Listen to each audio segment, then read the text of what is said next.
বন্ধুরা, আবার এসে গেছি আপনাদের কাছে আমার রান্নাঘরের রেসিপি নিয়ে।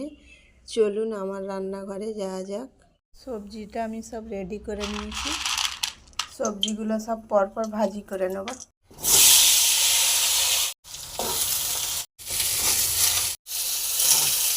কাঁচকলাগুলো একটু গরম জলে ভাবিয়ে নেব।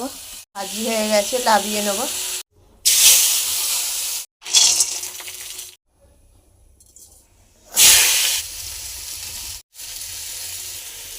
শুক্তো বানাবার জন্য যত ঝাল কম দেবো অতটাই ভালো।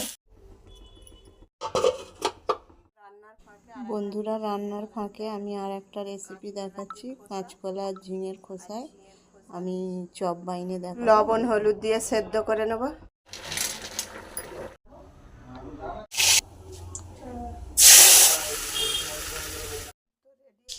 রান্নাটা রেডি হয়ে গেছে, নামিয়ে নেব। শুক্তোটা রেডি হয়ে গেল। তোমরা যারা এখনও চ্যানেলটাকে সাবস্ক্রাইব করোনি সাবস্ক্রাইব করে নেবেন। এই শুক্তো কার কার ভালো লাগে কমেন্ট লাইক করবেন। ঝিঙের আর কাঁচকলার যে খোসা সেদ্ধ করে নিয়েছি। এটা কাঁচা বেটে নিলেও হয়, আমার সময় নেই বলে।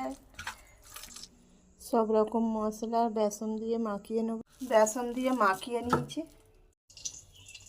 পরপর দিয়ে দেবো। আজকে আমাদের শবে বরাত, আমাদের বড় পার্বণ এইটা। আজকে রাতে নমাজ আছে। এই চপটা রেডি হয়ে গেল।